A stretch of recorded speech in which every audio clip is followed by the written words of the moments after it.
Okay. Now, after Ohm's law, we will come to the next topic, that is resistance. किसी चीज को resist करना, यानी कि कोई भी चार्ज ऑफ फ्लो होगा या फ्लो ऑफ चार्ज जिसको आप कहते हैं किसी भी कंडक्टर की, उसकी प्रॉपर्टी को रेसिस्ट करना ही आपका नाम रेसिस्टेंस कहलाता है।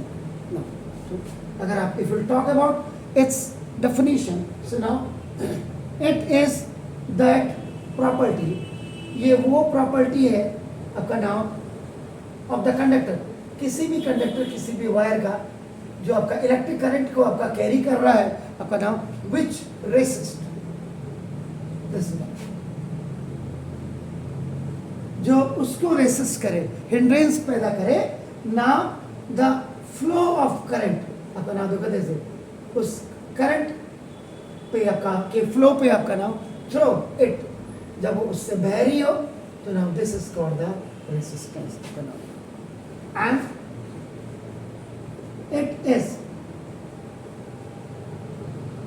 डिनोटेड बाय कैपिटल आर, और इसको आप कैपिटल आर से डिनोट करते हैं। इसका मतलब अब आपने अभी अगर बाय ओम्स लॉ, अगर आप कहते हैं by Ohm's law, Ohm's law is equal to V is equal to I into R। Is it clear? So you have to find out R. R is equal to आपका देखो V upon आपका क्या हो गया I हो गया।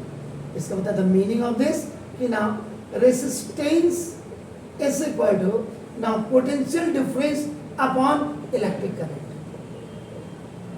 This is the meaning. और इसकी जो आपकी SI यूनिट ऑफ जो आपका रेसिस्टेंस होगा वो आपका वोल्ट एम्पियर होगा, and this volt ampere is known as ohm. Ohm's के नाम पे ही इसमें आपका नाम देखा। अब इसमें आपका देखा नाम ये हो गया सर, क्लियर हो गया? तो नाम देखो अगर आप इसको क्रॉस मल्टीप्लिकेशन एंड रिप्लेसमेंट कर दें, I इज इक्वल टू देखो I is equal to V upon R भी हो जाएगा आपका नाम देखा सीधा एज इट क्लियर आपका I इलेक्ट्रिक करंट। तो अगर कोई आपको मेरा मेन मकसद माय मेन एम इज आपका देखो बच्चे को ट्रांजैक्शन बहुत क्लियर नहीं होनी चाहिए अपना नाम देखो। इसका अब अगर आप SI unit of electric current कहेंगे जो आपको पता है एम्पियर होती कैसे नाम देखो वोल्ट ओम, और वोल्ट ओम को ही आपका नाम देखो this is the known as ampere, इसको एम्पियर भी कहते हैं। तो यहाँ पे अब आपको क्या लग रहा है देखो नाम देखो, एक तो फर्स्ट देखिए I is directly proportional to V, जब न्यूमरेटर में रहेगा तो डायरेक्टली प्रोपोर्शनल होगा, इट इज नोन एज आपका नाम directly proportional.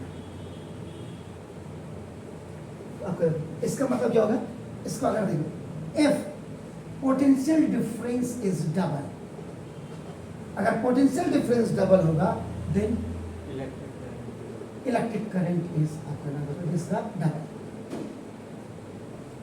Is that clear sir? And another thing is आपका if potential difference is half, अगर ये हाफ क्योंकि डायरेक्टली प्रोपोर्शनल है तो देन आपका नाम देखो this the electric current is also half. Exactly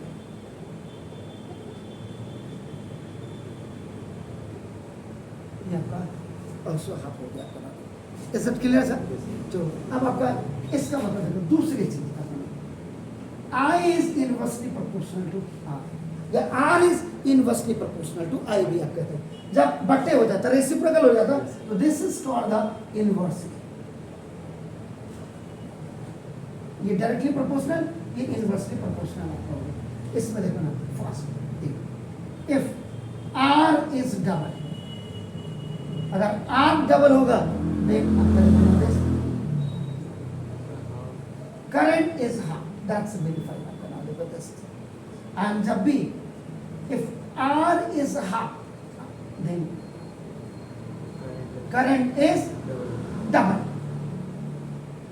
अब कई बच्चों को हो सकता है नहीं आया समझ में, तो देखो R इज इक्वल टू आपने डबल किया पहले वाले एक केस में देखिए, तो therefore I is equal to अगर आप 1/2 करते हैं जब R आपने डबल किया आपने कहा करंट आपका इलेक्ट्रिक करंट आपका हाफ हो गया।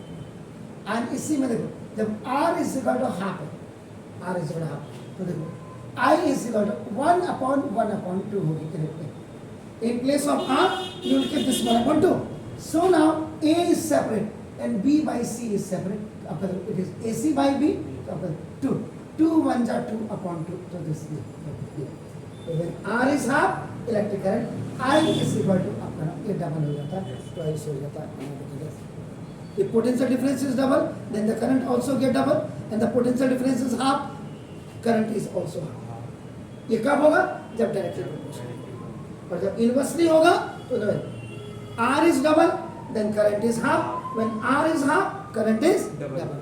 तो ये था आपका रेसिस्टेंस के बारे में। Is it clear? So now please do it.